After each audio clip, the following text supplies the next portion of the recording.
Sebelum lanjut ke cerita selanjutnya, yuk subscribe dan like. Absen dulu di kolom komen ya ah. Senja di Jakarta adalah kanvas jingga yang mewah. Tumpahan warna-warni yang selalu disukai Rania. Namun, hari itu, kemewahan itu terasa seperti ejekan. Ia sedang duduk di meja marmer dapur, menyesap teh melati yang sudah dingin, meninjau kembali laporan investasi triwulan yang baru saja ia selesaikan, ketika pintu kayu jati di ruang tamu terbanting terbuka. Arif, suaminya selama 8 tahun, masuk ke dalam rumah. Tubuhnya yang tinggi dan tegap seharusnya memancarkan kehangatan dan rasa memiliki, tetapi kini hanya membawa aura permusuhan. Di belakangnya, melangkah Siska, sosok yang Rania kenali dengan baik, sekretaris pribadi Arif, yang kini bertindak seolah ia adalah nyonya rumah. Siska mengenakan gaun sutra yang terlalu pendek, warna merah darah yang terasa vulgar di ruang keluarga yang didominasi warna krem dan abu-abu lembut. Rania menurunkan laporan itu dengan hati-hati.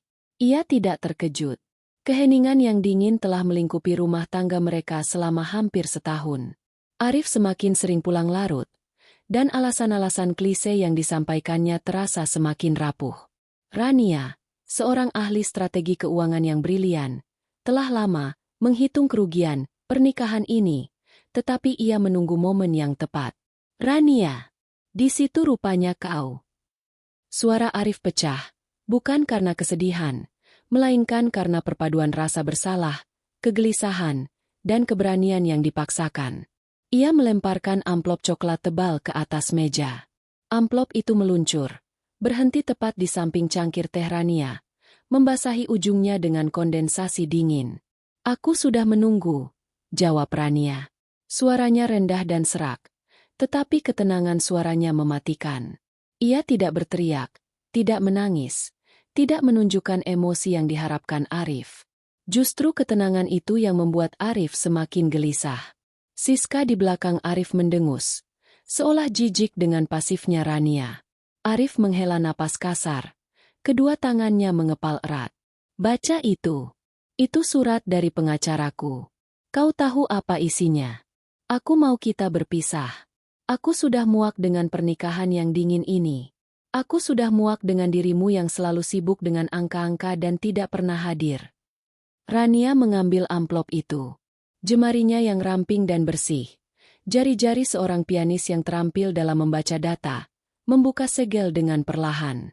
Ia membaca dokumen hukum yang panjang itu dengan kecepatan yang luar biasa. Ia tahu seluk-beluk hukum perceraian. Ia adalah seorang wanita yang selalu menyiapkan rencana B, C, dan D. Inti dari dokumen itu, selain permohonan cerai sepihak, adalah tuntutan pembagian aset yang sangat tidak adil, yang jelas dirancang untuk meninggalkannya dengan sedikit sekali. Surat itu menyatakan rumah ini adalah properti Arif sepenuhnya, perusahaan yang mereka dirikan bersama sebagian besar milik Arif, dan Rania hanya berhak atas tunjangan kecil bulanan. Rania selesai membaca dalam waktu kurang dari 2 menit. Ia meletakkan surat itu kembali di meja. "Kau tahu, Arif," katanya. Matanya menatap langsung ke mata suaminya. "Kau menghabiskan banyak uang untuk pengacara yang buruk. Mereka bahkan tidak repot-repot menyusun kasus yang meyakinkan." Kata-kata itu menyulut amarah Arif yang terpendam. Ia maju selangkah, mencondongkan tubuhnya ke atas meja. Urat-urat di lehernya menonjol. Siska mundur selangkah, menikmati drama tersebut. "Cukup, Rania. Jangan bermain-main denganku. Kau punya waktu 24 jam untuk mengemasi barang-barangmu dan keluar dari rumah ini. Tidak ada tawar-menawar. Kau dengar? 24 jam." Teriakan itu bergema di rumah yang hening, memecahkan keindahan ilusi rumah tangga mereka. Rania merasakan gelombang kesedihan yang nyaris tak terasa, bukan untuk pria di depannya, tetapi untuk 8 tahun yang ia curahkan pada fata morgana kebahagiaan. Ia berdiri. Rania tidak tinggi, tetapi cara ia memegang dirinya, dengan bahu tegak dan dagu terangkat, membuatnya tampak menjulang di atas suaminya yang emosional. Ia melangkah ke arah Arif, hingga jarak mereka hanya beberapa inci. "Kau yakin?" bisik Rania. Suara lembutnya jauh lebih mengancam daripada jeritan apapun. "Kau yakin ini adalah keputusan yang ingin kau buat?" Kau yakin ingin aku pergi secepat ini? Arif mengangguk kasar. Matanya keras. Yakin 1000%. Aku ingin memulai hidup baru. Dan kau menghalangi jalanku. Rania mengangguk sekali. Itu sudah cukup.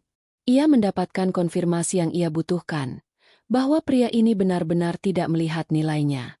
Semua emosi, semua pengorbanan, semua kecerdasan yang ia sumbangkan, dianggap remeh dan dapat dibuang. Ia tersenyum. Itu adalah senyum yang tenang, murni, dan tanpa sedikit pun kepahitan yang terlihat. Baiklah, jawabnya. Kata itu menghantam Arif dan Siska seperti tembok tak terlihat. Mereka menunggu air mata, permohonan, atau setidaknya perdebatan, tetapi hanya ada kata tunggal itu. Baiklah. Rania berbalik, mengambil cangkir tehnya, membawanya ke wastafel, dan mencucinya dengan bersih. Suatu tindakan normal yang menakutkan dalam situasi tersebut. Nikmati malammu, Arif, kata Rania, tanpa menoleh. Aku akan mulai berkemas. Tepat 24 jam dari sekarang. Rumah ini milikmu dan nyonya barumu. Aku tidak akan membuang-buang waktu di sini lagi. Ia menaiki tangga spiral menuju kamar utama. Di balik pintu yang tertutup, ia tidak menangis. Ia tidak runtuh. Ia duduk di tepi tempat tidur dan mengeluarkan ponselnya. Wajahnya yang tenang kini berubah fokus. Matanya memancarkan perhitungan dingin. Panggilan pertama ditujukan kepada pengacara pribadinya, Tuan Handoko, seorang veteran litigasi yang terkenal kejam di meja hijau. Pak Handoko, saya perlu Anda memproses perintah pembekuan aset darurat segera. Dan kirimkan rincian penuh semua saham atas nama saya di PT Mahardika Abadi. Saya akan memindahkan semuanya sebelum matahari terbit. Ya, saya baru saja menerima surat cerai. Mereka memberi saya 24 jam. Jangan khawatir, Pak. Kita akan bermain sesuai aturan mereka. Permainan ini baru saja dimulai. Panggilan kedua adalah ke manajer banknya yang terpercaya. Rania tidak pernah benar-benar mencampurkan semua hartanya dengan harta Arif. Ia punya dana cadangan yang ia kumpulkan dari keuntungan pribadinya. Dia mengamankan dana itu, memastikan rekening bersama yang dikendalikan oleh Arif benar-benar kosong. Panggilan ketiga adalah untuk seorang kontraktor kunci dan tim keamanan. Rania tahu Arif telah lama menganggapnya sebagai sekadar istri rumah yang tidak mengerti teknologi rumah pintar. Namun, Ranialah yang memasang sistem keamanan canggih di rumah ini. Ia memberi perintah singkat dan sangat spesifik. Atur semua kamera eksternal dan sistem penguncian menjadi mode rekam loop selama 24 jam ke depan. Amankan rekaman yang menunjukkan kedatangan Arif dan Siska tadi. Dan pastikan semua password jaringan Wi-Fi, akun langganan premium, dan akun streaming dihapus dan diubah setelah saya pergi. Rania tersenyum tipis. Ia akan mengemasi barang-barangnya. Tentu saja. Tetapi barang yang paling berharga yang akan ia bawa adalah informasi, kendali, dan kepuasan mengetahui bahwa ia sedang menyusun pembalasan yang akan membuat Arif berlutut. Dia melirik jam tangannya. Penghitung waktu digital di pergelangan tangannya. 23 jam 57 menit tersisa. Waktunya sangat sempit. Tetapi Rania adalah seorang jenius di bawah tekanan. Dia tidak akan membawa berlian, tas desainer, atau pakaian mahal. Dia hanya akan membawa laptopnya, hard drive eksternal berisi data keuangannya, dokumen identitas, dan beberapa pakaian. Semua barang mewah itu, biarkan saja. Itu akan menjadi kenang-kenangan yang harus diurus Arif saat ia mulai merasakan kehampaan finansial. Rania mulai bergerak, bukan dengan panik, tetapi dengan presisi yang dingin. Ia membuka brankas tersembunyi di balik lukisan, mengambil berkas-berkas penting, dan menyusun rencananya. 24 jam ini adalah kesempatan terbaiknya untuk mengumpulkan amunisi tanpa dicurigai. Arif sedang sibuk merayakan kemenangannya yang semu, dan itulah kesalahan terbesarnya. Rania akan memanfaatkan kelengahan itu. Pikirannya kini dipenuhi dengan angka, strategi hukum, dan target bisnis. Pertempuran emosional telah berakhir. Pertempuran finansial yang sesungguhnya baru saja dimulai. Ia akan meninggalkan rumah ini, Tetapi ia akan mengambil segalanya yang benar-benar bernilai, terutama martabatnya dan masa depannya. Ia akan meninggalkan rumah ini dalam 24 jam, tetapi dalam 24 bulan, ia akan kembali sebagai kekuatan yang tak terhentikan, memaksa Arif untuk menyaksikan kesalahannya dari jauh, dihantui oleh ketenangan dingin yang ia tunjukkan saat mengucapkan kata, "Baiklah."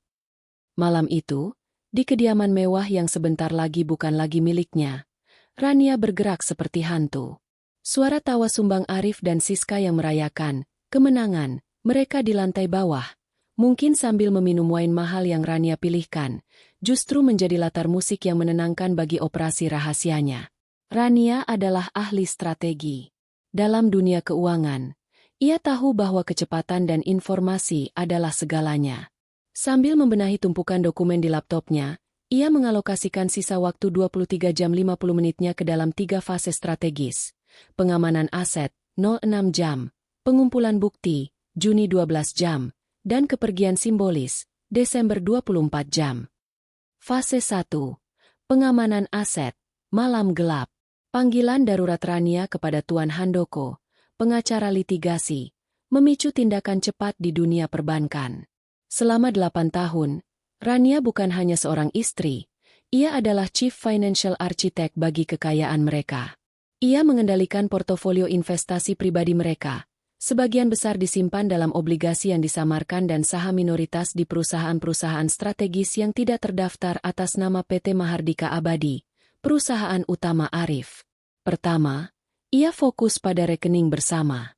Arif mengira Rania tidak akan menyentuh rekening itu karena takut dituduh pencurian. Namun, Rania telah meramalkan hal ini. Ia menarik semua dana, meninggalkan saldo nominal yang cukup untuk menghindari penutupan rekening otomatis, sekitar Rp10.000. Dana tersebut, sejumlah miliaran yang seharusnya digunakan Arif untuk modal kerja bulan depan, kini berpindah ke rekening Rania yang terpisah dan terenkripsi. Selanjutnya, PT Mahardika Abadi. Perusahaan ini adalah core bisnis Arif, tetapi Ranialah yang menyusun perjanjian pendiriannya. Ia telah menanamkan sebagian besar dana pribadinya sebagai modal awal, menuntut imbalan berupa 45% saham minoritas non-eksekutif. Arif yang sombong tidak pernah repot-repot membaca detail klause di mana 45% saham Rania akan otomatis menjadi saham mayoritas sementara jika terjadi litigasi perceraian sepihak tanpa perjanjian pranikah yang adil, sebuah kondisi yang dipicu oleh tindakan Arif. Rania mengirim email terenkripsi ke notaris perusahaan, menyertakan salinan dokumen perjanjian, dan memerintahkan Tuan Handoko untuk mengajukan notifikasi resmi. Tindakan ini, yang efektif saat fajar menyingsing, secara hukum akan membekukan kemampuan Arif untuk menjual, meminjam, atau mengubah struktur kepemilikan saham di perusahaannya tanpa persetujuan Rania. Ini bukan tentang mengambil segalanya, bisik Rania pada dirinya sendiri, sambil memencet tombol kirim terakhir. Ini tentang memastikan ia tidak bisa lolos tanpa menyadari betapa bodohnya ia membuangku. Fase 2. Pengumpulan bukti dan pembersihan digital, dini hari. Pukul 3. Rania beralih dari aset finansial ke aset digital. Ia tahu, pengacara Arif akan mencoba mendiskreditkannya di pengadilan. Ia harus memastikan jejak digitalnya bersih, dan jejak digital Arif terekam. Ia menghabiskan waktu berjam-jam di ruang kerjanya yang selama ini hanya ia gunakan. Ia mengunduh dan mengarsipkan semua komunikasi, screenshot transfer dana besar yang ia lakukan untuk menutupi kerugian bisnis Arif, dan ratusan jam rekaman CCTV internal dan eksternal. Rekaman tersebut, yang Arif tidak pernah tahu Rania memiliki akses backdoor-nya, adalah bukti tak terbantahkan tentang perselingkuhan Arif dan Siska, termasuk malam itu. Yang terpenting, ia menemukan dan menghapus semua kontribusi digitalnya yang tak terlihat, sistem akuntansi customade yang ia rancang untuk efisiensi bisnis Arif, lisensi perangkat lunak keuangan premium yang ia bayar, dan bahkan algoritma kecil yang ia ciptakan untuk memprediksi tren pasar demi keuntungan Arif. Semua ini kini terhapus, meninggalkan Arif dengan sistem default yang lambat dan rentan. Rania juga melakukan pembersihan pada barang-barang miliknya. Dia mengambil laptop, hard drive, perhiasan kecil bernilai sentimental, dan sebuah kotak tua berisi surat-surat dari mendiang ibunya. Dia kemudian mulai dengan sengaja meninggalkan barang-barang lain. Gaun-gaun malam mahal dari desainer favoritnya, yang Arif belikan untuknya, digantung rapi di lemari. Koleksi sepatu hak tinggi bermerek, yang Arif sukai, dibiarkan berdebu di rak. Bahkan, di meja samping tempat tidurnya, ia meninggalkan sebuah kalung berlian kecil yang diberikan Arif saat mereka bertunangan. Ini adalah bagian penting dari rencana kepergian simbolis Rania. Ia tidak ingin Arif berpikir ia pergi dengan tergesa-gesa atau serakah. Ia ingin Arif berpikir ia pergi dengan bermartabat, seolah semua kemewahan materi itu tidak lagi penting baginya, bahkan menjijikan. Ini akan memicu kebingungan dan akhirnya keraguan di benak Arif. Fase 3. Kepergian simbolis. Pagi menjelang. Menjelang pukul 7. Rania telah menyelesaikan semua urusan administratif. Ia mandi, mengenakan celana panjang kaki yang nyaman, t-shirt putih bersih, dan blazer sederhana. Penampilannya adalah perwujudan dari slogannya yang baru, minimalis. Tak tergoyahkan. Ia menyusuri rumah untuk terakhir kalinya. Di ruang keluarga, ia melihat Arif dan Siska sedang sarapan. Siska duduk di tempat Rania biasa duduk, tampak puas, tetapi terlihat canggung dan tidak pada tempatnya. Rania membawa 2 koper kecil. Satu berisi dokumen dan teknologi. Yang lain berisi pakaian sehari-hari. Ia berhenti di ruang makan. Arif, yang tampak agak mabuk dan kurang tidur, terkejut melihat Rania yang begitu rapi dan tenang. "Sudah berkemas?" tanya Arif, dengan nada kemenangan yang dibuat-buat. "Sudah," jawab Rania. Ia meletakkan 2 koper di lantai. "Aku meninggalkan semua perabot, semua perak, semua lukisan. Dan yang terpenting, aku meninggalkan tagihan utilitas bulan ini, yang aku tahu akan kau bayar tepat waktu." Siska tertawa kecil. "Baguslah, kami tidak perlu barang-barang bekasmu, Rania." Rania mengabaikan Siska. Ia mengambil kunci mobil sport Arif dari gantungan. Kunci yang selama ini ia gunakan karena mobilnya lebih mudah diparkir di pusat kota. Arif mengerutkan kening. "Kau mau ambil mobilku? Itu mobil hadiah ulang tahunku." "Tentu saja tidak, Arif," kata Rania, memegang kunci itu. Ia tidak memberikannya, melainkan meletakkannya di tempat yang agak sulit dijangkau di atas lemari pajangan. "Aku hanya tidak ingin kau berpikir aku lupa menaruhnya di tempat yang aman. Aku yakin kau dan Siska akan menikmati sisa hari ini tanpaku." Rania melangkah keluar. Ia tidak menggunakan mobil mahal, melainkan mobil kecilnya yang selama ini terparkir di garasi belakang.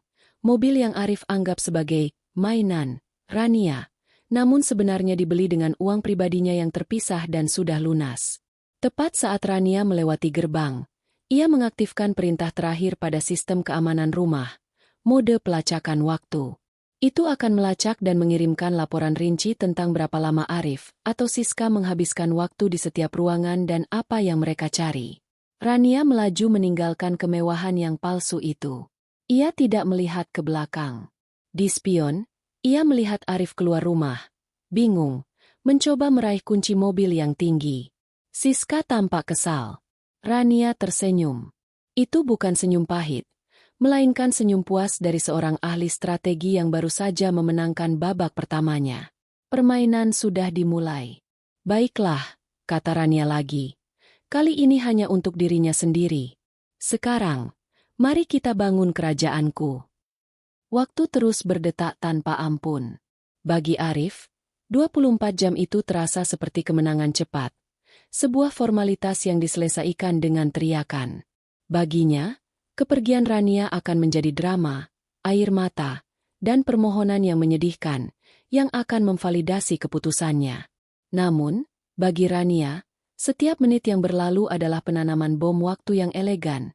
Sebuah masterpiece pembalasan yang dirangkai dengan ketenangan seorang ahli bedah. Tepat pukul 19.30, di penghujung hari yang diberikan, Rania menuruni tangga utama.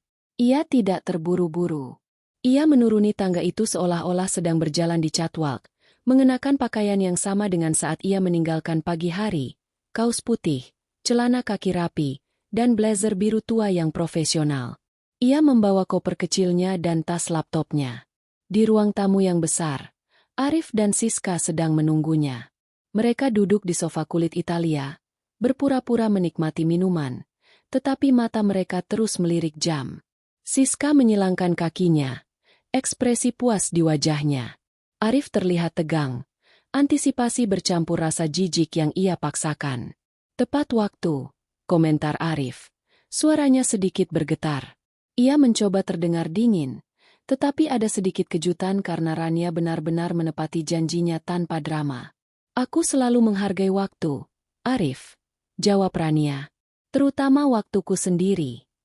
Ia berjalan ke tengah ruangan dan meletakkan 2 koper kecilnya. Ukuran koper itu kontras tajam dengan luasnya rumah, memperkuat kesan bahwa Rania hanya membawa bagian dirinya yang paling penting dan meninggalkan sisanya yang tidak berarti. Kau yakin hanya ini yang kau bawa? Tanya Siska sinis, mengangkat alisnya. Tidak ada gaun-gaun mahalnya? Sepatu-sepatu Jimmy Choo Emu. Rania menatap Siska, memberikan pandangan yang seolah mengatakan bahwa Siska tidak lebih dari seekor lalat yang mengganggu. Aku meninggalkan semua barang yang berbau masa lalu, Siska, kata Rania, nadanya datar. Semoga kau menikmati sisa-sisa yang tertinggal. Tapi hati-hati, barang bekas seringkali membutuhkan biaya perawatan yang tinggi. Kalimat itu langsung menusuk Siska, yang kini sadar bahwa ia akan bertanggung jawab atas rumah besar yang rumit ini. Arif merasa perlu campur tangan untuk mengendalikan situasi yang mulai terasa tidak nyaman ini. Baiklah, kita akhiri saja drama ini. Jangan berlagak mulia. Rania, aku sudah menyiapkan surat pernyataan untuk aset-aset yang kau tinggalkan. Tanda tangani ini. Arif menyodorkan sebuah dokumen tebal. Rania mengambilnya. Matanya memindai halaman-halaman itu dengan cepat. Itu adalah pernyataan yang dirancang pengacara Arif, yang pada dasarnya memaksa Rania untuk melepaskan klaim atas semua properti rumah tangga demi imbalan uang tunai kecil yang ia tinggalkan di rekening bersama, yang Arif belum tahu sudah dikosongkan. Rania tersenyum tipis. Ini adalah momen yang ia tunggu. Menarik, kata Rania. Ia mengambil pulpen mahal dari kantong blazernya. Ia tidak menandatangani. Sebaliknya, ia melingkari satu kalimat kecil di tengah dokumen itu. Pihak kedua, Rania, melepaskan semua klaim atas aset bergerak dan tidak bergerak, kecuali yang telah diamankan sebelum tanggal kepergian. Ia menandatangani di samping kalimat itu, lalu menulis dengan jelas. Ditandatangani, dengan pengertian penuh tentang implikasi hukum dari klausul 45B1. Arif memandang tanda tangan itu dengan bingung. Klausul apa? Itu hanya dokumen standar. Tentu saja, balas Rania, menyerahkan dokumen itu kembali. Tapi kau tahu, Arif, ketika kita mendirikan PT Mahardika Abadi, aku bersikeras memasukkan klausul 45B1 dalam perjanjian pemegang saham. Itu adalah klausul perlindungan mitra pendiri, yang menyatakan bahwa jika salah satu mitra mencoba menceraikan yang lain secara sepihak dan tanpa alasan yang kuat, saham 45% mitra yang diceraikan akan diaktifkan menjadi kendali sementara atas perusahaan selama proses perceraian. Untuk melindungi kepentingan mitra dari keputusan impulsif. Wajah Arif memucat. Ia ingat pernah menandatangani dokumen yang sangat panjang itu.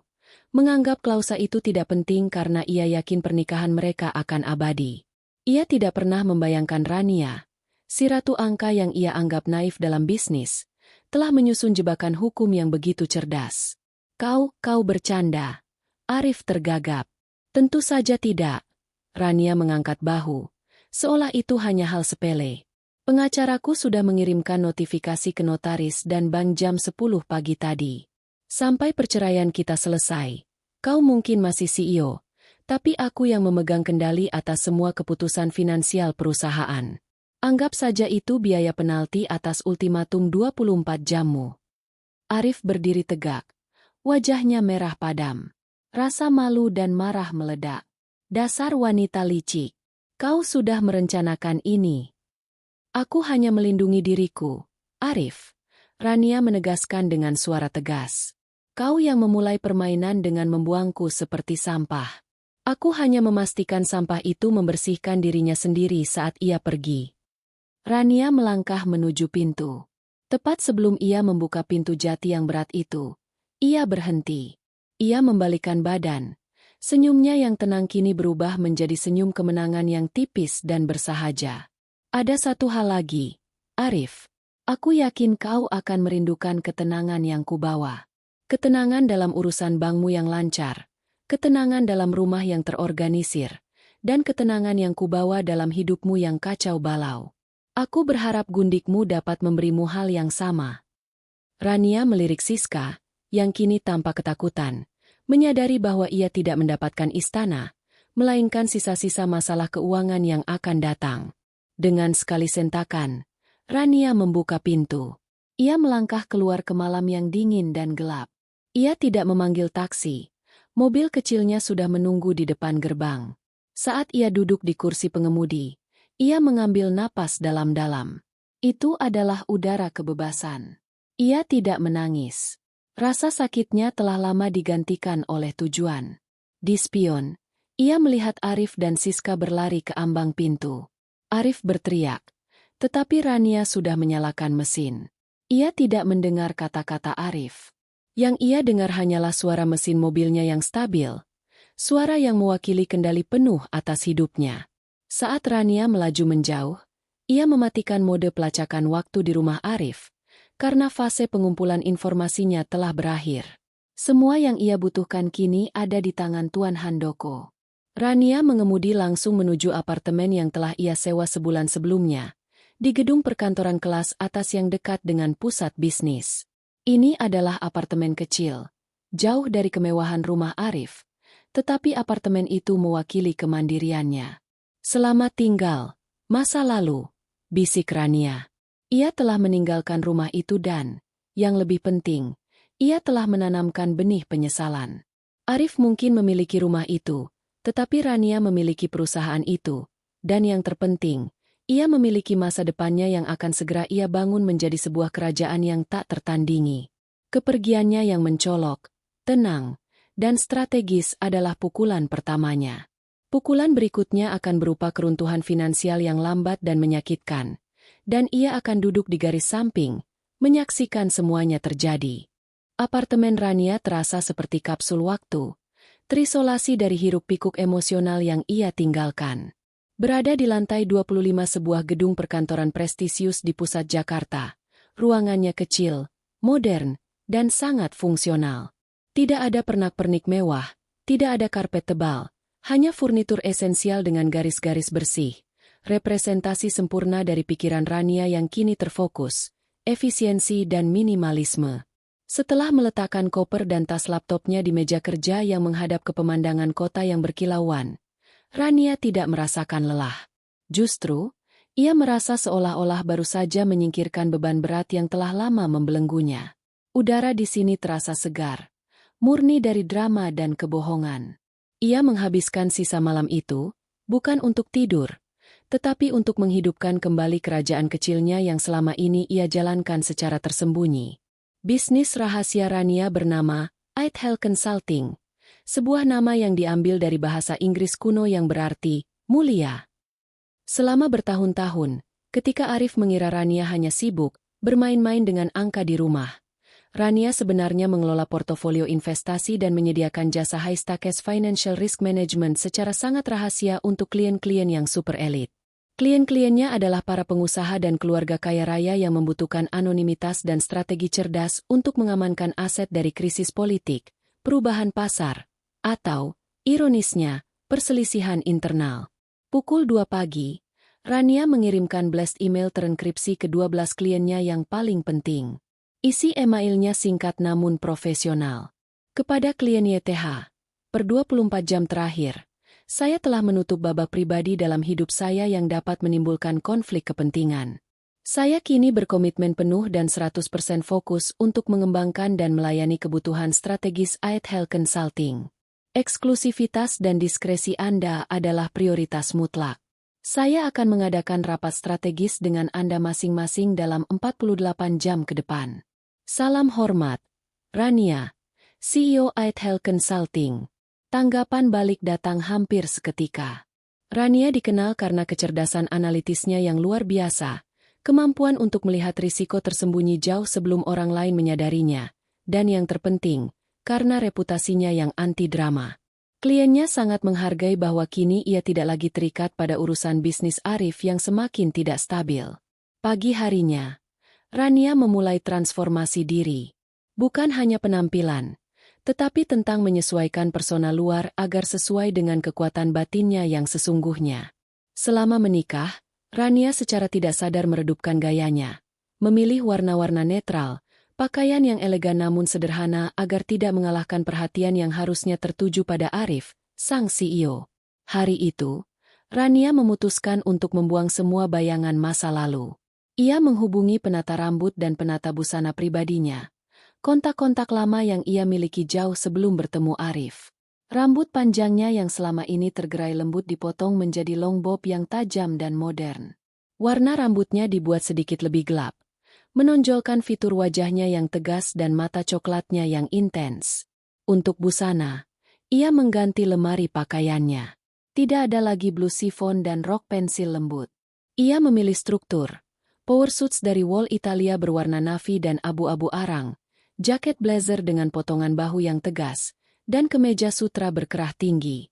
Semua pakaiannya memancarkan aura kontrol, presisi, dan kekuatan yang tak terbantahkan. Ia berinvestasi pada jam tangan mewah yang tebal dan fungsional, bukan perhiasan berlian yang rapuh. Ini bukan fashion, Rania menjelaskan kepada penata busananya, tanpa sedikit pun senyum. Ini adalah seragam. Seragam yang mengumumkan bahwa saya adalah orang yang membuat keputusan, bukan yang menuruti. Sementara Rania sibuk menyusun kekuatannya, di kejauhan, keruntuhan Arif dimulai. Pukul 10 pagi, Tuan Handoko mengirimkan salinan notifikasi resmi ke PT Mahardika Abadi, mengaktifkan klausul 45B1. Arif sedang berada di tengah rapat penting dengan Kepala Departemen Keuangan, CFO, ketika berita itu datang. CFO, seorang pria tua yang loyal, masuk dengan wajah pucat. Tuan Arif, ada notifikasi hukum dari kantor Tuan Handoko mengenai kepemilikan saham. Nyonya Rania. Rania sudah pergi. Apalagi yang dia mau?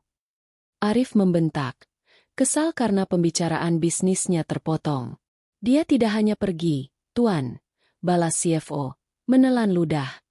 Berdasarkan perjanjian pendiri, saham 45% Nyonya Rania kini menjadi mayoritas sementara dengan kendali penuh atas keputusan finansial perusahaan.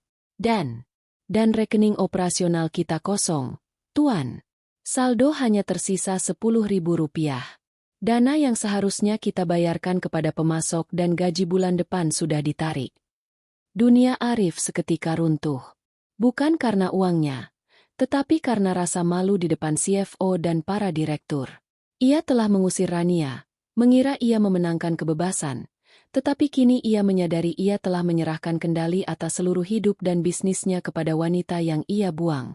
Arif segera menelepon Rania, tetapi nomor Rania sudah tidak aktif. Ia kemudian menelepon Tuan Handoko. Anda tidak bisa melakukan ini. Ini perampokan, teriak Arif di telepon. Tuan Arif, jawab Handoko dengan suara tenang. Ini bukan perampokan. Ini adalah pemenuhan klausul hukum yang Anda tanda tangani sendiri 8 tahun lalu. Nyonya Rania hanya menjalankan haknya sebagai mitra pendiri yang diceraikan secara sepihak. Dan mengenai rekening bank, itu adalah rekening bersama, Tuan. Hukum mengizinkan salah satu pihak untuk menarik dana sebelum ada perintah pengadilan. Nyonya Rania sudah mengantisipasi langkah Anda. Anda memberinya 24 jam untuk berkemas. Dia menggunakannya untuk menelanjangi aset Anda.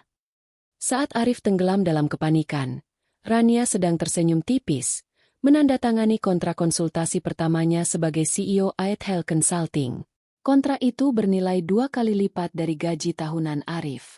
Rania kini menjadi dirinya yang paling sejati, seorang ahli strategi berdarah dingin, yang menggunakan otak dan keanggunan sebagai senjata.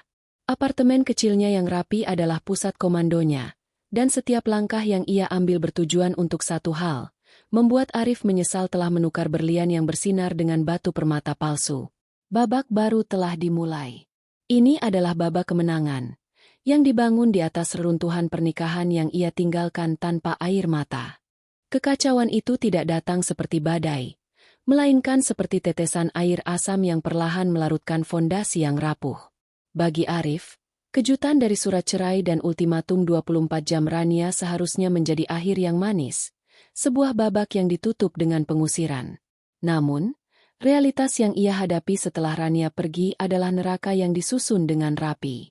2 hari setelah kepergian Rania, Arif mencoba meyakinkan dirinya bahwa klausul 45B1 hanyalah gertakan pengacara.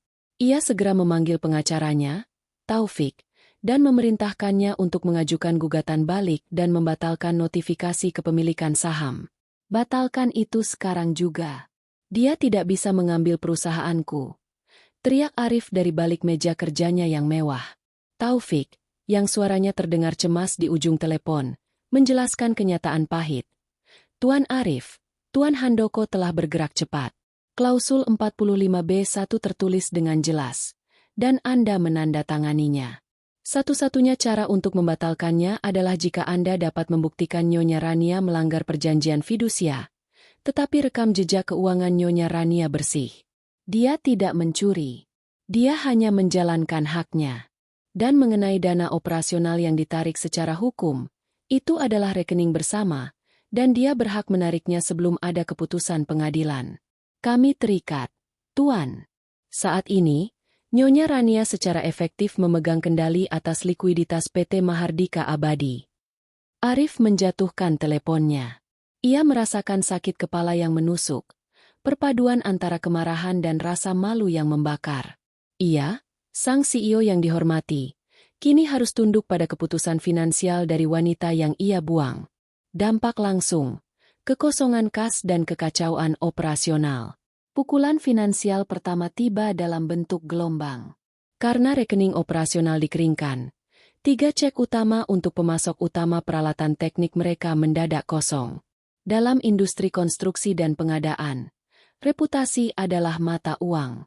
Berita tentang cek kosong menyebar seperti api, dan dalam hitungan jam, 2 pemasok terbesar PT Mahardika Abadi menghentikan pengiriman, menuntut pembayaran di muka, dan mengancam akan membatalkan kontrak jangka panjang. Bagaimana ini bisa terjadi? Arif berteriak pada CFO-nya. Cari uang. Ambil dari dana pribadi. CFO, yang kini merasa simpati terbesarnya ada pada Rania, menjelaskan dengan hati-hati. Dana pribadi Anda terikat, Tuan. Dan yang paling mendesak, besok adalah hari gajian. Kita tidak punya cukup uang untuk membayar gaji 200 karyawan kita. Jika ini bocor, akan ada pemberontakan dan sanksi dari Kementerian Tenaga Kerja. Arif baru menyadari kengerian situasi itu. Rania tidak hanya mengambil uang, ia mengambil arus kas. Ia mengambil kemampuan perusahaan untuk bernapas. Selama ini, Ranialah yang mengelola semua proyeksi arus kas, memastikan bahwa uang selalu berada di tempat yang dibutuhkan tepat waktu. Arif hanya melihat angka akhir, keuntungan, tanpa memahami mesin rumit di baliknya. Sekarang, mesin itu rusak. Konflik domestik, janji palsu Siska. Sementara itu, di rumah mewah mereka, Siska tidak memberikan ketenangan yang dijanjikan. Ia menjalani beberapa hari terakhir dengan kebingungan. Siska pindah ke rumah itu dengan mimpi menjadi nyonya rumah yang glamor. Ia membayangkan pesta, pelayan, dan kartu kredit tak terbatas. Namun, ia justru disambut oleh tumpukan surat tagihan yang berantakan di meja. Arif, tagihan listrik dan air ini sudah jatuh tempo 3 hari lalu. Aku pikir kau sudah mengurusnya. Rengek Siska, berdiri di ambang pintu kamar tidur. Arif yang sedang mencoba mencari investor baru di telepon, melotot padanya. Aku sedang sibuk menyelamatkan perusahaanku. Siska, kau urus saja hal-hal kecil itu. Bukankah Rania yang mengurusnya? Tentu saja Rania yang mengurusnya. Dia kan pengangguran di rumah ini. Balas Siska, suaranya meninggi. Aku juga punya pekerjaan. Arif, aku bukan pembantu rumah tangga. Lagi pula, Rania meninggalkan semua barang mewahnya. Aku pikir kita bisa menjualnya untuk menutupi tagihan ini. Arif mendengus sinis. Jual? Itu barang-barang yang dia tinggalkan sebagai ledekan. Dan lagi, dia tidak pernah menganggur. Dia yang membuat semua ini berjalan mulus. Kau pikir semua subskripsi TV kabel premium, layanan kebersihan, dan bahkan akun Netflix yang kau tonton itu dibayar dengan sihir? Itu semua ada di bawah kartu kredit dan manajemen budget Rania. Siska terdiam. Ia menyadari bahwa menjadi nyonya rumah besar tidak semudah memamerkan tas mahal. Rumah yang selama ini ia lihat sebagai istana, kini menjadi beban kerja yang luar biasa. Lampu di ruang tamu mati karena tagihan yang menunggak, router wifi mati karena Rania membatalkan langganan berbayar, dan yang paling parah, ia harus berhadapan dengan petugas kebersihan yang menuntut gaji Rania sebagai pengelola rumah. Momen penyesalan ringan. Malam itu, saat Arif duduk sendirian di ruang kerjanya yang gelap, ditemani ketakutan finansial dan ocehan Siska yang tidak membantu, ia memikirkan Rania. Ia mengingat bagaimana Rania akan duduk tenang di dapur, cangkir teh di tangan, sambil menyelesaikan laporan keuangan yang rumit. Rania tidak pernah merengek soal uang, tidak pernah membuat drama. Rania adalah fondasi yang kokoh, seorang manajer risiko yang menjaga segalanya tetap stabil. Ketenangan Rania bukan karena ia pasif, melainkan karena ia memegang kendali penuh. Arif menyadari, ia menukar ketenangan dan kecerdasan yang tak ternilai harganya dengan gairah sesaat dan drama konstan Siska. Gundiknya hanya melihat keuntungan, sementara Rania melihat nilai dan struktur. Kau pasti menyesal, gumam Arif, memaksakan senyum sinis. Ia masih menolak mengakui bahwa dirinya yang telah membuat kesalahan. Ia harus tetap percaya bahwa Rania, yang kini hilang, adalah pihak yang kalah. Namun, di balik penolakannya, rasa dingin mulai merayapi hatinya. Ia merindukan keheningan Rania, efisiensinya, dan yang terpenting, ia merindukan kendali Rania atas kekacauan finansial yang kini menelan dirinya. Pukulan pertama telah mendarat. Dan ia tahu, Tuan Handoko dan Rania masih punya banyak amunisi yang tersisa. Kekacauan dalam hidupnya baru saja dimulai. 3 minggu telah berlalu sejak Rania pergi. 3 minggu yang terasa seperti 3 tahun bagi Arif. Kekacauan finansial di PT Mahardika Abadi telah mencapai titik didih. Tagihan pemasok yang menunggak telah berubah menjadi ancaman tuntutan hukum. Proyek-proyek besar tersendat karena Rania, melalui Tuan Handoko, menolak menyetujui anggaran darurat yang tidak terperinci. Arif merasa seperti dipimpin oleh sebuah tangan tak terlihat yang mencekik napas perusahaannya. Kehidupan di rumah juga jauh dari kata ideal. Siska telah berubah dari gundik yang menarik menjadi pasangan yang menjengkelkan. Ia terus mengeluhkan tagihan yang tak terbayar, kekosongan di lemari es, dan betapa cepatnya kemewahan rumah itu memudar tanpa manajemen yang tepat. Canda tawa mereka telah digantikan oleh pertengkaran sengit yang dipicu oleh stres finansial Arif dan kekecewaan Siska. Malam itu, Arif dan Siska menghadiri gala tahunan Kamar Dagang Indonesia, sebuah acara wajib bagi para eksekutif dan pengusaha terkemuka. Arif berharap bisa menggunakan acara ini sebagai kesempatan terakhir untuk menggaet investor darurat, atau setidaknya menjaga penampilan bahwa semuanya baik-baik saja. Arif, mengenakan tuxedo mahal yang terasa mencekik, tiba di Hotel Dharma Wangsa, menggandeng Siska. Siska, dalam upaya untuk terlihat seperti nyonya rumah baru, memilih gaun sequin emas yang terlalu mencolok dan perhiasan berlebihan. Alih-alih memancarkan keanggunan, penampilannya justru terlihat putus asa untuk menarik perhatian. Begitu mereka melangkah masuk, Arif langsung merasakan perubahan dalam suasana. Biasanya, ia akan disambut oleh kerumunan kecil kolega yang menghormatinya. Malam ini, ia hanya mendapatkan pandangan sekilas, diikuti oleh tatapan cepat ke arah lain. Mereka tahu, rumor tentang cek kosong dan perebutan kendali perusahaan telah menyebar di lingkaran sosial yang kejam ini. Arif mencoba tersenyum, berjuang untuk tetap terlihat percaya diri. Ayo, sayang, kita harus mencari Tuan Budi dari Sinar Sakti. Dia bisa jadi penyelamat kita, bisiknya pada Siska. Mereka baru saja berhasil menyapa 2 kolega yang tampak tidak nyaman, ketika pintu masuk utama kembali menarik perhatian semua orang. Sosok yang bersinar. Rania melangkah masuk. Bukan Rania yang dulu, istri yang elegan namun selalu berada di bayangan Arif. Ini adalah Rania yang baru. Rania yang telah bertransformasi. Ia mengenakan gaun malam panjang berwarna hitam arang yang sederhana namun dibuat dengan potongan yang sangat presisi, menonjolkan kekuatan bahunya dan garis lehernya yang jenjang. Rambutnya yang dipotong bob dengan gaya slick back membiarkan wajahnya yang tirus dan menawan sepenuhnya terlihat. Ia hanya mengenakan satu perhiasan, anting-anting berlian kecil yang berkilauan dan sebuah jam tangan fungsional yang ramping di pergelangan tangannya. Semuanya memancarkan aura profesionalisme dan kekayaan sejati, bukan pamer. Rania berjalan sendirian, tetapi kehadirannya lebih kuat daripada iring-iringan pengawal.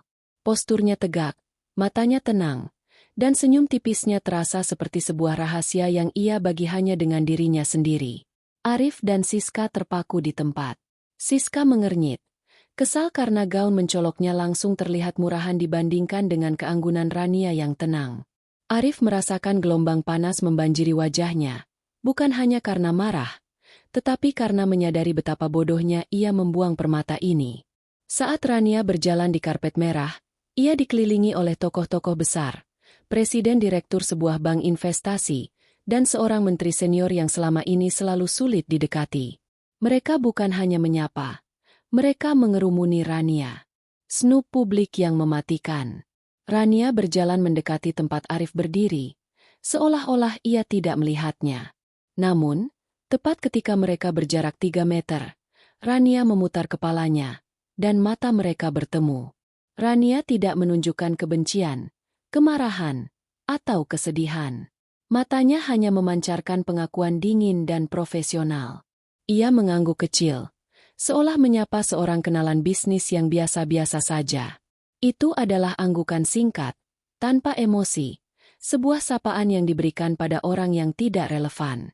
Dan kemudian, yang paling mematikan, Rania langsung memalingkan wajahnya ke rekan di sampingnya, tertawa ringan pada lelucon yang baru saja dilontarkan. Rania telah mengabaikannya. Bagi Arif, itu jauh lebih buruk daripada jika Rania menghinanya di depan umum. Pengabaian itu menunjukkan bahwa Arif telah kehilangan relevansi dalam hidup Rania. Ia bukan lagi suami, bukan lagi musuh. Ia hanyalah sebuah titik di masa lalu. Arif, dia mengabaikan kita. Dasar sombong. Desis Siska, mencengkeram lengan Arif. Diam, Siska. Geram Arif. Suaranya tercekat. Ia bisa merasakan semua mata di ruangan itu beralih dari Rania ke arahnya. Menilai reaksinya, kerumunan Rania dan penyesalan Arif. Selama sisa malam itu, Arif menjadi penonton kehancurannya sendiri. Tujuannya untuk mencari investor gagal total. Setiap kali ia mencoba mendekati Tuan Budi justru sedang tertawa bersama Rania. Arif berdiri di sudut ruangan, hanya bisa meminum champagne untuk menenangkan gemuruh di dadanya, dan ia mulai mendengar bisikan-bisikan yang mematikan. Itu Rania, kan? Astaga, dia terlihat luar biasa. Kudengar dia yang sekarang mengelola Eithel Consulting. Portofolio mereka naik 15% bulan lalu, saat semua orang stagnan. Lihatlah Arif, pria yang naif, menukar otak finansial sekelas Rania dengan wanita itu. PT Mahardika Abadi pasti akan runtuh. Rania tahu persis kapan harus keluar. Aku dengar Rania lah yang menemukan loophole agar Mahardika bisa lolos dari audit 2 tahun lalu. Tanpa dia, Arif hanya seorang CEO dengan ego besar. Arif menyadari bahwa penyesalannya tidak lagi bersifat pribadi, melainkan publik. Ia tidak hanya kehilangan istrinya, ia kehilangan kredibilitasnya, reputasinya, dan yang paling berharga di lingkaran ini, kepercayaannya. Siska, yang mulai bosan dan frustrasi karena tidak ada yang mengajaknya bicara, menarik lengan Arif dengan kasar. Ayo kita pulang saja. Arif, aku sudah muak melihat wajahnya yang munafik itu. Arif menatap Siska. Gaun emasnya, suaranya yang melengking, ketidakmampuannya untuk membaca dinamika sosial. Ia membandingkannya dengan Rania, yang kini tersenyum tipis, berdiskusi serius dengan seorang bankir dari Swiss. Rania adalah kekuatan yang menenangkan. Siska adalah suara yang memekakan. Saat Arif berjalan keluar, Meninggalkan acara itu lebih awal dengan rasa malu yang membakar, ia akhirnya membiarkan pikiran itu menguasainya. Rania telah memberinya 24 jam untuk berkemas dan keluar. Rania telah pergi dengan koper kecil dan senyum yang damai. Dan kini, Rania kembali, mengambil semua yang ia anggap berharga. Kliennya, kekaguman rekan-rekannya, dan yang paling menyakitkan, kebanggaannya. Arif menoleh sekilas ke belakang, ke arah Rania. Sosoknya bersinar di bawah lampu kristal. Dan pada saat itu, tanpa keraguan, Arif menyadari bahwa ia telah melakukan kesalahan terbesar dalam hidupnya. Baiklah, kata Rania malam itu. Dan sekarang, seluruh dunia Arif hancur akibat satu kata yang penuh perhitungan tersebut. Sisa-sisa malam gala yang memalukan itu dibawa pulang ke rumah mewah yang terasa dingin. Pintu kamar utama, yang dulu tertutup dalam keheningan yang sopan, kini menjadi saksi bisu pertengkaran sengit dan menusuk. Arif membanting pintu kamar mandi. Gaun sekuin emas Siska tergeletak di lantai seperti bangkai burung. Ia masih bisa merasakan panasnya rasa malu yang membakar di gala. Ia bukan hanya diabaikan. Ia disingkirkan dari relevansi oleh mantan istrinya sendiri. Dan yang terburuk, Siska tidak menunjukkan simpati, melainkan kemarahan karena ia tidak mendapatkan perhatian yang ia inginkan. Kau menghancurkan segalanya di sana, Arif, teriak Siska, menanggalkan perhiasan palsunya dengan kasar. Kau seharusnya mengenalkan aku pada Tuan Budi. Bukannya malah berdiri di sudut seperti patung bisu yang baru saja dipecat. Aku dipecat? Balas Arif, tertawa pahit. Aku hampir dipecat oleh perusahaanku sendiri. Siska, kau tidak mengerti apa-apa tentang apa yang terjadi. Rania, wanita yang kau cemooh, dia mengendalikan semua. Dan kau? Kau hanya sibuk memamerkan gaun murahan di depan orang-orang yang melihatmu sebagai lelucon. Kata-kata, gaun murahan, menusuk Siska lebih dalam daripada penghinaan apapun. Murahan? Kau yang membelikannya. Kau yang berjanji akan menjadikanku nyonya rumah terhormat. Aku pindah ke sini karena aku dijanjikan kemewahan, stabilitas, dan hidup tanpa beban. Tapi apa yang kudapat? Tagihan yang menunggak, lampu yang padam, dan seorang pria yang selalu panik mencari uang receh di laci meja. Perbandingan yang mematikan. Pertengkaran itu dengan cepat bergeser dari masalah gala menjadi konflik domestik yang jauh lebih dalam. Rania tidak pernah seperti ini, gumam Arif tanpa sadar. Kalimat itu, seperti sebilah pisau, menghentikan Siska. Oh, jadi sekarang kau membandingkanku dengan Rania si Ratu Es itu? Tentu saja dia tidak pernah seperti ini. Dia sudah mati rasa. Dia tidak punya gairah. Dia sibuk menghitung berapa banyak uang yang bisa dia dapatkan dari kerugianmu. Setidaknya, dia menghitungnya dengan benar. Arif balas membentak. Tiba-tiba rasa frustrasi karena kekacauan finansialnya meluap. Dia membuat rumah ini berjalan seperti mesin jam yang sangat mahal. Semua mulus. Aku tidak perlu memikirkan tagihan, pajak properti, atau jadwal pertemuan penting. Aku hanya fokus pada visi. Sekarang, aku menghabiskan separuh hariku untuk menelepon tukang ledeng karena kau tidak tahu cara menghubungi layanan maintenance yang benar. Siska terdiam, matanya berkaca-kaca. Realitas pahit menamparnya. Ketika ia masih menjadi sekretaris Arif, Rania adalah sosok anggun yang kadang terlihat di kantor, selalu rapi, selalu tenang. Siska membayangkan Rania adalah wanita bodoh yang hanya menghabiskan uang Arif. Kini, ia menyadari bahwa Rania adalah arsitek tak terlihat dari semua kenyamanan dan stabilitas yang Arif nikmati. Siska pindah ke rumah ini, berharap menjadi ratu yang dilayani. Ia terkejut menemukan bahwa menjadi nyonya rumah besar berarti menjadi manajer yang cerdas, yang Rania lakukan dengan sempurna di balik layar. Tanpa Rania, rumah itu bukan lagi istana. Itu adalah properti mahal yang membutuhkan manajemen tingkat CEO. Aku bukan Rania. Siska menangis. Aku seharusnya tidak perlu melakukan semua itu. Kau yang harus mengurusnya. Kau yang kaya. Aku hampir bangkrut. Arif berteriak. Air mata keputusasaan yang tertahan di matanya. Aku tidak lagi kaya, Siska. Kau datang untuk kekayaanku, dan kau terlambat 3 minggu. Rania memastikan itu. Realitas penyesalan. Arif ambruk di sofa. Malam itu, ia tidak melihat Siska sebagai sosok yang ia cintai. Ia melihat Siska sebagai representasi dari pilihan impulsif dan bodoh yang telah menghancurkan hidupnya. Siska adalah api yang ia cari untuk membakar pernikahan yang dingin. Tetapi api itu kini membakar seluruh rumahnya. Ia mengambil napas dalam-dalam. Aku menukar stabilitas untuk drama. Gumamnya, lebih kepada dirinya sendiri. Aku menukar kesetiaan yang diam-diam, kecerdasan yang tak ternilai, dengan kekacauan dan tuntutan yang konstan. Rasa bersalah itu menusuk.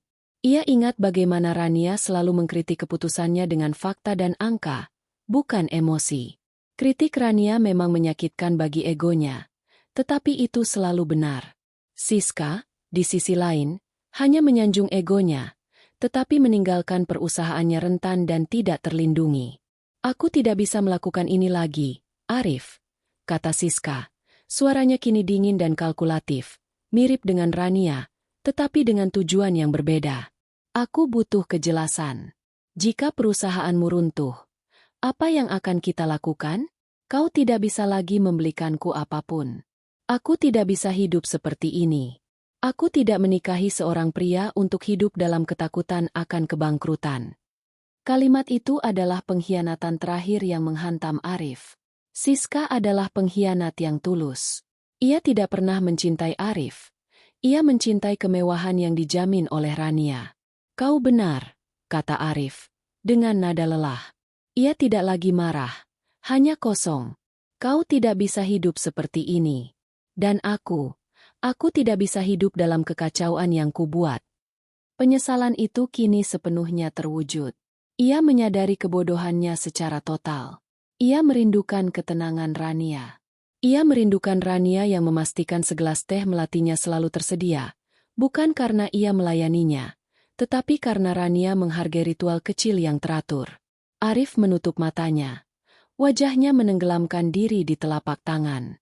Ia telah diusir secara diam-diam oleh Rania, bukan dari rumah, tetapi dari hidup yang tertata.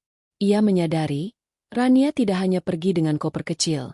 Ia membawa serta kedamaian dan keteraturan dari seluruh keberadaannya. Di luar jendela, bulan bersinar terang. Arif tahu, ia harus menghadapi kenyataan bahwa ia kini menghadapi kehancuran ganda, kehancuran perusahaan dan kehancuran domestik. Dan ia tahu, orang yang paling menikmati tontonan ini adalah Rania, yang kini sedang membangun kerajaannya sendiri, jauh dari jeritan dan kekacauan yang ia tinggalkan. 2 bulan setelah malam gala yang memalukan, PT Mahardika Abadi berada di ambang kolaps. Tanpa Rania yang mengelola arus kas dan menjaga hubungan dengan pemasok utama, dan yang lebih penting, tanpa Rania yang menjaga firewall finansial, perusahaan itu kini tenggelam dalam utang jangka pendek dan tuntutan hukum. Krisis terparah datang ketika bank mereka menolak permohonan kredit baru, dengan alasan kekhawatiran mendalam atas perubahan struktur kepemilikan dan likuiditas yang tidak stabil. Di rumah, situasinya tidak lebih baik. Siska, menyadari bahwa kapal Arif tenggelam, telah mengemasi tasnya setelah pertengkaran terakhir yang berujung pada ultimatumnya sendiri. Ia pergi, tidak dengan teriakan, melainkan dengan pesan teks singkat. Aku tidak bisa bersamamu saat kau bangkrut. Semoga beruntung dengan gugatan cerai Rania. Aku sudah pindah ke apartemen lamaku. Arif ditinggalkan sendirian di rumah besar yang sunyi. Kini benar-benar hancur dan diliputi penyesalan. Satu-satunya harapan Arif kini terletak pada proyek Nusa Cipta, sebuah kontrak infrastruktur besar dengan konsorsium multinasional yang dipimpin oleh Global Sigma Group. Kontrak itu akan memberikan suntikan dana segar yang sangat dibutuhkan. Arif telah bekerja keras untuk mendapatkan pertemuan terakhir dengan Global Sigma, hanya untuk mengetahui bahwa mereka memiliki satu persyaratan yang tidak terduga. Kami menyukai proposal Anda, Tuan Arif, kata manajer proyek Global Sigma melalui video konferensi. Suaranya terdengar dingin. Tetapi kami sangat khawatir tentang stabilitas finansial PT Mahardika Abadi saat ini. Kami tidak melihat adanya manajemen risiko yang memadai. Satu-satunya cara kami melanjutkan adalah jika Anda mendapatkan jaminan keuangan dan endorsement strategis dari sebuah entitas konsultan yang kami percayai. Entitas konsultan apa? Tanya Arif. Jantungnya berdebar kencang. Aethel Consulting. Jawab manajer itu. Dunia Arif terbalik. Aethel Consulting. Nama itu, yang ia dengar saat gala, adalah bisnis rahasia Rania. Ia telah mendengar desas-desus bahwa Aethel adalah perusahaan konsultan yang sedang naik daun, dipimpin oleh seorang wanita misterius yang brilian dalam manajemen risiko. Arif terpaksa menelan egonya yang hancur. Ini adalah takdir yang kejam. Untuk menyelamatkan perusahaannya, ia harus memohon bantuan kepada wanita yang ia usir dengan brutal. Permintaan pertemuan. Melalui Tuan Handoko, pengacara Rania yang kini juga menjadi pengacara bisnisnya, mau tidak mau, Arif mengajukan permintaan pertemuan. Permintaan itu tidak diajukan sebagai mantan suami, tetapi sebagai CEO PT Mahardika Abadi kepada CEO Aethel Consulting. Jawaban datang cepat, singkat, dan dingin. Rania setuju, tetapi pertemuan harus dilakukan di kantor Rania, dan hanya 1 jam, tanpa perpanjangan waktu. Kantor Aethel Consulting berada di lantai teratas gedung yang sama dengan apartemen Rania. Sebuah ironi yang menusuk. Ketika Arif melangkah keluar dari lift, ia disambut oleh interior yang minimalis, elegan, dan sangat mahal. Semua memancarkan kesuksesan yang diam. Ia dibawa ke ruang konferensi kaca. Di sana, duduk Rania. Rania terlihat lebih menakjubkan daripada saat gala.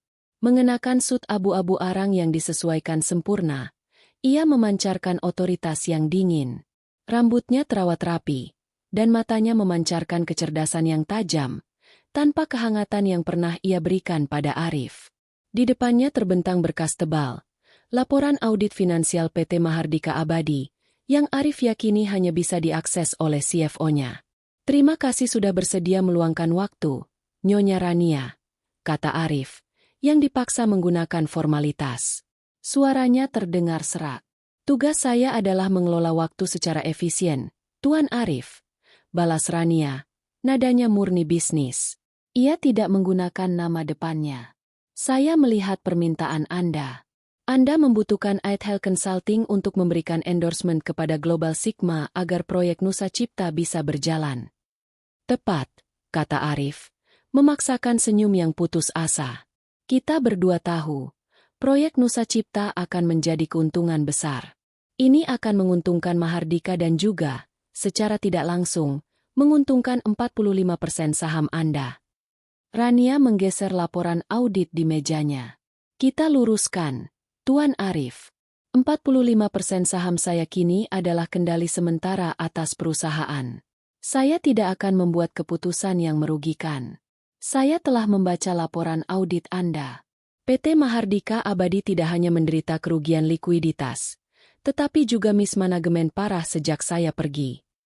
Rania membuka laporan itu dan menunjuk ke sebuah grafik yang menunjukkan penurunan tajam. Anda membiarkan aset Anda membusuk, Tuan Arif. Anda menukar saya, arsitek fondasi perusahaan Anda, dengan kebohongan yang tidak mampu membayar tagihan listrik. Kerusakan ini, kehilangan klien kunci, tuntutan pemasok, dan penolakan bank, semua terjadi karena Anda memilih untuk mengabaikan stabilitas dan struktur. Keputusan yang menentukan. Arif menundukkan kepalanya. Rasa malu membakar tengkuknya. Ia melihat betapa Rania telah naik, sementara ia terjatuh. Ia telah menukar seorang istri dengan seorang CEO yang kini harus ia ajak bernegosiasi. Rania, kumohon. Arif memohon, kembali ke nada pribadi, melanggar batas yang telah ditetapkan Rania. Ini adalah kesempatan terakhirku. Perusahaan ini adalah segalanya. Jika kau membantu kami mendapatkan proyek Nusa Cipta, aku akan pastikan pembagian aset kita akan menjadi yang paling adil yang kau minta. Kita bisa bernegosiasi lagi. Kita bisa. Rania mengangkat tangannya, menghentikannya. Wajahnya tetap tenang, tetapi ada api yang dingin di matanya. Negosiasi sudah berakhir, Tuan Arif, katanya. Mengenai proyek Nusa Cipta, Aethel Consulting tidak dapat memberikan endorsement pada entitas yang memiliki risiko mismanagement yang begitu tinggi. Kami akan memberikan endorsement, tetapi dengan satu syarat. Arif mengangkat wajahnya, mata penuh harapan yang rapuh. Apapun, katakan saja. Rania bersandar di kursinya, memegang pena emas di tangannya, simbol otoritas. Syaratnya sederhana. Aethel Consulting akan mengambil alih seluruh pengelolaan finansial dan operasional proyek Nusa Cipta. Anda dan PT Mahardika Abadi akan menjadi kontraktor pelaksana teknis, sedangkan Aethel akan menjadi manajer proyek dan pengelola dana utama. Anda akan melaporkan setiap pengeluaran kepada saya, dan semua keputusan strategis harus melalui persetujuan Aethel. Intinya, Rania menyimpulkan, Anda akan menjadi karyawan saya, Tuan Arif, di perusahaan yang dulu adalah milik Anda. Dan sebagai gantinya, Mahardika akan mendapatkan persentase keuntungan yang sangat kecil, hanya cukup untuk menutupi biaya operasional Anda. Arif terkejut. Itu bukan bantuan. Itu adalah penghinaan total. Rania tidak hanya menginginkan uangnya, ia menginginkan penundukan dan kendali penuh.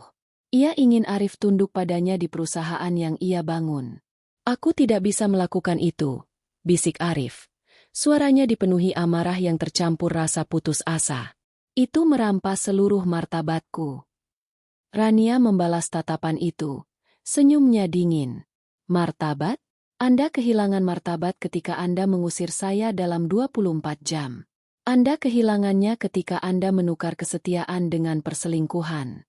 Anda memiliki waktu 5 menit. Tuan Arif, terima tawaran ini, dan perusahaan Anda selamat, di bawah kendali saya. Atau tolak, dan Global Sigma akan beralih ke pesaing Anda, dan Mahardika akan bangkrut dalam 2 minggu. Rania menyodorkan kontrak baru itu di atas meja. Ini adalah titik balik. Arif harus memilih antara egonya yang mati dan kelangsungan hidup perusahaannya. Penyesalannya kini terasa seperti rantai yang mengikatnya. Dan Rania adalah sipir yang memegang kunci. 5 menit yang diberikan Rania terasa seperti 5 jam penyiksaan. Kontrak di atas meja, yang merenggut kendali dan martabat Arif, kini menjadi satu-satunya jembatan antara PT Mahardika Abadi dan kehancuran total. Di luar jendela, gedung-gedung pencakar langit Jakarta bersinar, tetapi bagi Arif, dunia terasa gelap dan menyempit. Arif menatap kontrak itu, lalu mengangkat kepalanya untuk menatap Rania. Ia melihat seorang wanita yang ia kenal, kecantikan, kecerdasan, dan ketenangan yang ia anggap remeh. Namun, wanita di depannya sekarang adalah seorang CEO yang kuat, musuh yang paling efektif, dan penguasa takdirnya. Kemarahan yang sempat ia rasakan karena penghinaan itu perlahan-lahan menguap, digantikan oleh rasa putus asa yang hampa. Tidak ada gunanya melawan. Rania memenangkan permainan ini bukan dengan teriakan atau drama, tetapi dengan perhitungan yang sempurna. Arif menghela napas panjang, berat, menyerupai erangan kekalahan. Ia mengambil pulpen yang tergeletak di meja, tetapi sebelum menandatangani, ia harus mengatakan sesuatu. Bukan sebagai CEO yang kalah, tetapi sebagai seorang pria yang jiwanya telah hancur. Aku akan menandatanganinya, kata Arif. Suaranya pelan dan serak, hampir seperti bisikan. Tapi sebelum itu, aku hanya ingin kau tahu satu hal, Rania. Rania tidak bereaksi. Ia hanya menunggu, tangannya terlipat di depan dadanya. Matanya yang tajam tidak pernah berkedip. Ia memberikan Arif panggung, memaksanya untuk tampil dalam drama terakhir ini. Aku minta maaf, kata Arif. Kata-kata itu sulit keluar, pahit dan memalukan. Bukan hanya soal surat cerai itu. Bukan hanya soal Siska. Tapi aku minta maaf karena tidak pernah melihatmu. Aku minta maaf karena menganggapmu sebagai barang inventaris, sebagai latar belakang yang rapi. Aku mengira ketenanganmu adalah kelemahan, dan ketidakhadiranmu dalam drama adalah ketidakpedulian. Arif memejamkan mata, membiarkan rasa sakit itu menenggelamkannya. Sejak kau pergi, semuanya berantakan. Aku tidak bicara soal uang. Aku bicara tentang rumah, tentang perusahaanku, tentang diriku. Siska, Dia hanya menginginkan apa yang kumiliki. Dia tidak pernah melakukan apa yang kau lakukan. Dia tidak pernah memastikan aku terlindungi. Dia tidak pernah. Arif membuka matanya, dan matanya berkaca-kaca. Ini adalah penyesalan yang tulus, penyesalan yang ia rasakan setelah kehilangan segalanya. Kau adalah fondasinya, Rania. Fondasi yang tak terlihat dari seluruh hidupku. Kau adalah firewall yang menjagaku dari kebodohanku sendiri. Dan aku menghancurkan fondasi itu. Ketika aku berteriak memberimu 24 jam untuk keluar, aku mengira aku bebas. Aku tidak tahu bahwa aku sedang menjatuhkan hukuman mati pada diriku sendiri. Kau pergi dengan koper kecil, dan kau mengambil seluruh stabilitas dan integritasku. Ia berhenti sejenak, menatap mata Rania. Aku pantas mendapatkan ini. Aku pantas menjadi bawahanmu di perusahaan yang kubangun. Aku pantas kehilangan semuanya. Aku hanya ingin kau tahu. Aku menyesal. Aku sangat menyesal. Pembalikan terakhir Rania. Rania mendengarkan seluruh pengakuan itu. Ia tidak memotong, tidak menyela, dan yang paling mengejutkan, ia tidak terlihat puas atau menang. Wajahnya tetap tenang, tetapi kini, ada sedikit kesedihan yang terlihat, bukan untuk Arif, tetapi untuk masa lalu yang harus ia bunuh. Pengakuanmu sudah dicatat, Tuan Arif, kata Rania, setelah keheningan yang lama. Nadanya kembali dingin, profesional, dan final. Namun, lanjutnya, mengambil napas. Penyesalanmu terlambat. Anda datang ke sini dan memohon bantuan untuk perusahaan Anda. Berharap saya akan ingat masa lalu. Anda masih belum mengerti mengapa saya harus pergi. Rania menggeser pulpennya ke arah Arif. Saya tidak merencanakan ini untuk menyakiti Anda. Saya merencanakan ini untuk membebaskan diri saya. Anda memberi saya 24 jam, dan saya menggunakannya untuk menyadari bahwa saya telah menghabiskan 8 tahun mendanai dan memperbaiki hidup pria yang tidak pernah menghargai saya. Anda bukan hanya menukar saya dengan gundik Anda menukar seorang mitra, seorang arsitek keuangan, dan seorang istri dengan ego Anda sendiri. Rania berdiri, mengambil 2 langkah ke depan, mencondongkan tubuhnya ke meja, menatap Arif. Anda ingin saya menolong Anda? Anda ingin saya membatalkan klausul 45B1? Anda ingin saya mengembalikan uang yang saya tarik? Wajah Arif penuh dengan harapan yang rapuh. Jika kau bisa. Rania. Tidak, potong Rania. Suaranya tajam dan final. Aku tidak akan menolongmu. Saya akan menerima perjanjian ini. Saya akan menyelamatkan proyek Nusa Cipta. Saya akan memastikan Mahardika Abadi tidak bangkrut. Tetapi itu bukan untuk Anda. Itu untuk diri saya sendiri, untuk 45% saham yang saya miliki, dan untuk nama baik saya yang terikat pada perusahaan ini.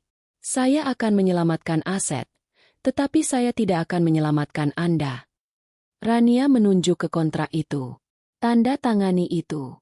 Ini adalah biaya penyesalan Anda.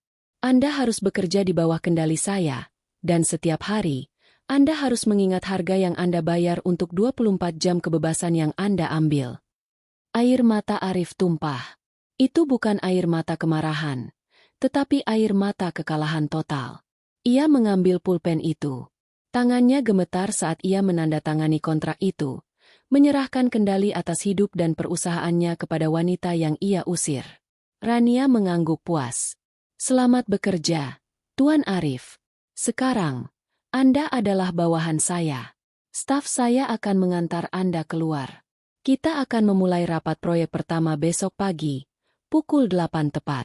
Jangan terlambat. Rania berbalik, berjalan menuju jendela kaca besar di belakang mejanya, memunggungi Arif. Ia tidak melihat ke belakang saat Arif diantar keluar ruangan. Pembalasan telah selesai. Itu tidak terasa manis. Itu terasa final. Ia telah membuat Arif menyesal. Penyesalan itu kini menjadi pekerjaannya seumur hidup. Menjadi harganya untuk 24 jam kebebasan yang ia klaim. Rania kini benar-benar bebas. Sang pemenang, berdiri di puncak kerajaannya yang baru. 1 tahun berlalu sejak Rania memberikan pembalasan dingin Kepada Arif di ruang konferensi Aithel Consulting. Kehidupan terus berjalan, dan dengan berlalunya waktu, takdir dari kedua belah pihak semakin terkunci. Nasib Arif, pekerjaan seumur hidup.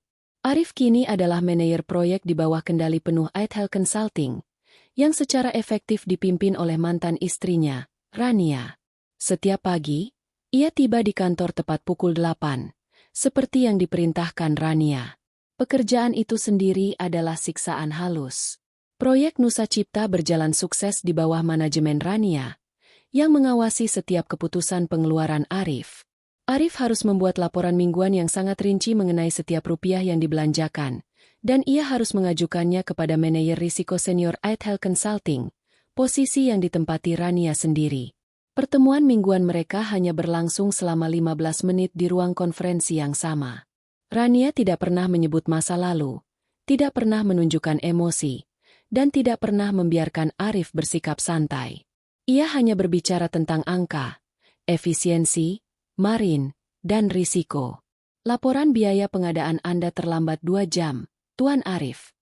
Rania akan berkata dengan tenang. Saya harap ini tidak akan terjadi lagi, atau Aithel harus mempertimbangkan untuk menunjuk kepala manajer baru untuk proyek ini.